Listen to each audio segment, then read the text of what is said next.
Hello नमस्कार दोस्तों, स्वागत है आपका आपके अपने YouTube चैनल फ्यूचर गोल्स में। आज हम लोग डिस्कस करने वाले हैं मैग्नेटिक का आगे का पार्ट। जो आपने पिछले वीडियो में देखा था कि मैग्नेटिक फील्ड जो वर्क करती है किसी भी डायपोल मोमेंट में तो कैसे क्या काम होता है, उसी का आगे का पार्ट है work done in rotating a magnetic dipole. मतलब अगर एक मैग्नेटिक डायपोल हमारे पास ये डायपोल है, इस डायपोल को अगर हम एक्सटर्नल फील्ड में रख देते हैं तो वो कैसा काम करता है, इसके बारे में आज हम लोग डिटेल में डिस्कस करने वाले हैं। सबसे पहले हम लोग वर्क के फॉर्मूले को देखेंगे। वर्क का फॉर्मूला पिछले वीडियो में आपने देख रखा है। अगर आपने चीज़ें नहीं देखी हैं तो उसकी प्लेलिस्ट बनी हुई है, जाकर के सारे वीडियो आप देख सकते हैं। ओके, चलिए आगे चलते हैं, फिर हम लोग मज़े करते हैं, डायपोल मोमेंट के बारे में डिस्कस करते हैं। कुछ गलत मत सुनने लगा, डिस्कस करने की बात कह रहे हैं हम, ठीक है। तो अगर हमारे पास एक डायपोल है, ठीक है, सपोज करिए एक मैग्नेटिक डायपोल हमारे पास अवेलेबल है और उस मैग्नेटिक डायपोल की वजह से क्या एक्शन होगा, कैसे वर्क होगा, क्या होगा, ये सभी चीज़ें हम लोग समझने वाले हैं। सपोज करिए कि हमारे पास एक डायपोल है, तो हमारे पास एक डायपोल है, वो यहाँ पर है, ये, ठीक है ना। थोड़ा सा बड़ा बनाता हूँ जिससे समझ में आया आपको। तो इसका एक पोल होगा, एन पोल होगा, एक एस पोल होगा। आप कोई भी पोल ले लीजिए, कोई दिक्कत की बात नहीं, मैं समझा रहा हूँ आपको भी, ठीक है। इस पोल का ये जितने एंगल पर है, इसको ऐसे मानिए,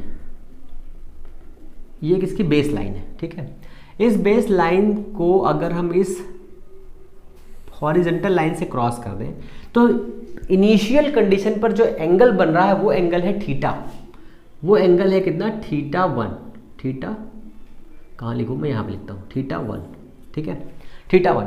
अब हमने यहाँ पर मैग्नेटिक फील्ड क्रिएट करी है, ये है एन और ये है एस, ठीक है।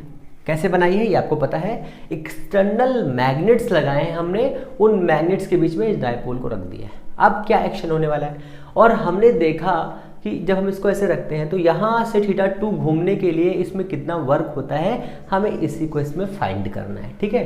सबसे पहले हम लोग फिगर बनाते हैं, फिर आगे चलते हैं। तो ये इसकी पहली कंडीशन है। दूसरे पार्ट में यहाँ पहुँच जाता है, सपोज करिए, ठीक है ना। दूसरे पार्ट में, दूसरी कंडीशन में वो यहाँ पहुँच जाता है। उस एंगल का नाम है,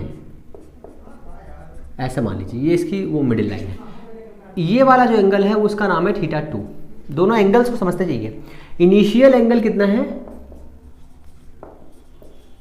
एंगल है थीटा 1, और फाइनल एंगल कितना है, थीटा 2। दोनों एंगल्स का ही काम है। अगर कोई बॉडी किसी भी प्लेस पर टॉर्क लगा रही है तो इसमें जो हम वर्क निकालते हैं वो कैसे निकालते हैं, तो वर्क का फॉर्मूला होता है small work, dw is equal to torque, ठीक है, मल्टीप्लाइड बाई स्मॉल डिस्प्लेसमेंट, ठीक है, स्मॉल डिस्प्लेसमेंट डी थीटा, ये होता है फॉर्मूला। अगर हम यही फॉर्मूला वर्क के लिए लीनियर फॉर्म में देखें तो यहाँ पर F हो जाएगा, यहाँ पर D हो जाएगा, ठीक है।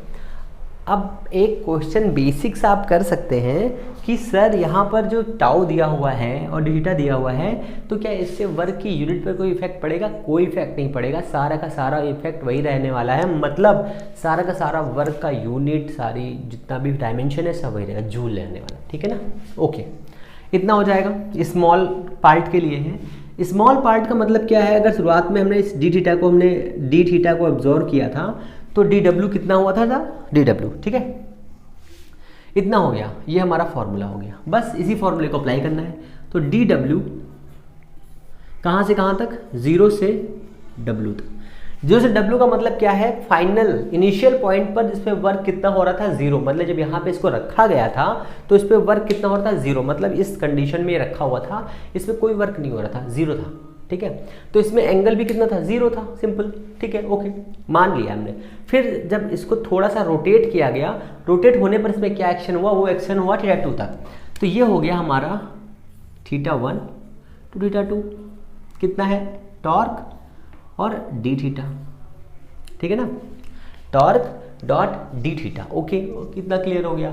अभी हम लोगों ने थोड़ी देर नेक्स्ट वीडियो में जो हम लोगों ने पढ़ा था वो टॉर्क क्या था, M B sine theta, M B sine theta, M B sine theta. तो ये हमारा हो जाएगा कितना, यहाँ पर अगर हम चेंज करेंगे तो हो जाएगा थीटा 1 थीटा 2 एम बी और ये हो जाएगा कितना साइन थीटा और ये हो जाएगा डी थीटा। इतना क्लियर हो गया? बस इतना ही आपको समझना है। अब एक बेसिक चीज़ और समझनी है। बेसिक चीज़ क्या समझनी है कि यहाँ पे लिखता हूँ साइन थीटा का इंटीग्रेशन कितना होता है, तो होता है माइनस का कॉस थीटा प्लस का सी होता है कांस्टेंट, उसकी वैल्यू को हम लोग 0 ले लेते हैं, तो आपको उसके बारे में सोचने की ज़रूरत ही नहीं है क्योंकि ये तो काम का ही नहीं है। ठीक है, ओके, यहाँ पे आ जाते हैं। यहाँ हो जाएगा m, यहाँ हो जाएगा b, ये कांस्टेंट है, इसको कर लेंगे बाहर, मतलब रूम के बाहर कर देंगे, बट तुम जाओ घूम घाम के आओ फिर मिलते हैं, है ना। साइन थीटा का हो जाएगा माइनस का कॉस थीटा। अब ये क्या करेंगे, बड़े भाई को बुला लेंगे, मतलब बड़े ब्रैकेट को लगा लेंगे, थीटा 2 हो जाएगा। ओके, ये इसका करेंगे तो कितना हो जाएगा w, और w को लिख देंगे w, बड़ा सा w जो नहीं था वो धमाल पिक्चर में था ना, बड़ा सा w, उसके नीचे था कुछ और, तो ये हो गया हमारा w। अब क्या होता है, upper limit minus lower limit, तो यहाँ से माइनस है तो कॉमन कर लो या फिर ऐसे कर लो, तो यहाँ से हमने माइनस कर लिया कॉमन, ये हो गया mb। Upper limit cos theta 2 minus lower limit cos theta 1, ये अब ये वाला माइनस क्रॉस कर दो, इसमें कितना हो जाएगा M B cos theta 1 cos theta 2। Okay, ये हमारी हो गई टोटल कंडीशन, ये हमारा आ गया वर्क। इस वर्क से हम समझ क्या रहे हैं, हमें यहाँ पर ये सोचना है कि अगर हम इसको यहाँ पे रख रहे हैं तो ये कैसे काम कर रहा है, इससे मतलब ये है, ठीक है ना। तो इसका वर्क हमें निकालना है, किस हिसाब से मतलब ये काम कर रहा है, ये हमें समझ में अभी तक नहीं आया। हमने तो ये डेरिवेशन सॉल्व कर दिया, ये डेरिवेशन हो गया, ओके दैट्स इट, काम खत्म। ऐसा नहीं, अब यहाँ पर हमें डिफरेंट कंडीशंस के न्यूमेरिकल्स आते हैं इस चैप्टर से। तो अगर आप थोड़ा सा दिमाग लगाएंगे तो हमारा पहला एंगल कितना था, थीटा था, मैग्नेटिक फील्ड बी थी। अब आप सोचिए अगर हम मैग्नेटिक फील्ड को इंक्रीज कर देंगे तो ये जो घूम रहा है तेज घूमेगा या स्लो घूमेगा, मतलब फास्ट मूव करेगा या स्लो। अगर आप बी की वैल्यू को बढ़ाएंगे तो डब्ल्यू बढ़ जाएगा, ये समझिए आप बात को। एम एम एम एम हर जगह पर सेम था, अगर हम इस बी को चेंज करना चाहें तो चेंज कर देंगे तो मज़ा आ जाएगी। ठीक है, ये तो एक बात की बात हो गई, इसको तो हम बाद में देखेंगे, पहले हम लोग कुछ अपने काम की चीज़ें देखेंगे जो हमारे लिए इंपॉर्टेंट है। एंगल हटा दीजिए पहले से, अब क्योंकि एंगल का काम नहीं कोई, ये भी हटा दो यहाँ से, इसका भी कोई काम नहीं है, और ये भी हटा दो, इसका भी कोई काम नहीं, क्योंकि अब हम लोग पढ़ेंगे इम्पॉर्टेंट चीज़ पढ़ेंगे हम लोग। ठीक है, आप लोग चीज़ खाते होंगे, हम लोग पढ़ने वाले हैं चीज़। आज चीज़ भी जो है बहुत दर्द की बात है, ये हमने कर दिया पूरा का पूरा साफ। ठीक है ना। अब हम लोग क्या देखेंगे, हम लोग देखेंगे इसमें जो चीज़ें और आने वाली हैं वो, जैसे कि क्या आएगा, कहाँ पर कितना एंगल होगा, अगर आपको कितना वर्क करना पड़े कि ये कितना कितना घूम जाए, ये आप सोचिए, होता है ना। तो सपोज करिए कि पहली कंडीशन में आपका जो डाइपोल है, मैं यहाँ से स्टार्ट कर रहा हूँ कंडीशन नंबर 1 से, आपका डाइपोल मोमेंट एक लाइन से बना रहा हूँ, ये ऐसे रखा हुआ है, तो थीटा 1 कितना हो जाएगा 0 डिग्री। ठीक है, थीटा 1 कितना हो जाएगा 0 डिग्री। अब हमें इसे 90 तक घुमाना है, 90 तक घुमाना है, तो 90 तक घुमाने के लिए हमें कितना वर्क करना पड़ेगा, मतलब 90 पर मूव करने के लिए हमें कितना वर्क करना पड़ेगा, ये आपको बताना है। कंडीशन नंबर 1, तो समझिए 1 को कितना रखा 0, इसको रखा 90, इसकी वैल्यू हो गई 0, इसका हो गया 1, ये हो गया एम बी, कितना हो गया M B into 1, M B हो गया ना, क्लियर। फिर सोचिए कंडीशन नंबर 2 पे आइए, सपोज करिए ये 1 पे था, इसको 180 घुमा दिया, थीटा 1 हम 1 ही रख रहे हैं, अब थीटा 2 कितना कर दिया हमने, थीटा 2 कर दिया हमने 180। फिर से समझिए, शुरुआत में ये कितना था 0 पर था, थीटा 2 कितना था 90 पे। ठीक है, ये ऐसे समझिए, ये शुरुआत में इस कंडीशन में था, हमने इसको 90 कर दिया, तो कितना वर्क करना पड़ रहा है, एम बी वर्क करना पड़ रहा है। शुरुआत में थीटा 1 था, इसको 180 घुमाने के लिए, मतलब पूरा का पूरा रोटेट करने के लिए, मतलब एन पोल को एस पोल बनाने के लिए कितना वर्क करना पड़ेगा, तो देखिए थीटा में रख दिया कितना 180, तो थीटा 1 0, माइनस का 1 और ये हो जाएगा प्लस, तो ये प्लस हो गया 2, तो कितना हो जाएगा 2 MB। ठीक है, फिर समझिए अगर थीटा की वैल्यू हम कितनी कर दें, कितना घुमा दें, इतना तो हम लोग घूम चुके हैं, इतना घुमा दे तो कितना हो जाएगा, मतलब 270। तो कितना हो जाएगा, तो इसमें हो जाएगा आपका W थीटा टू कितना हो जाएगा 270।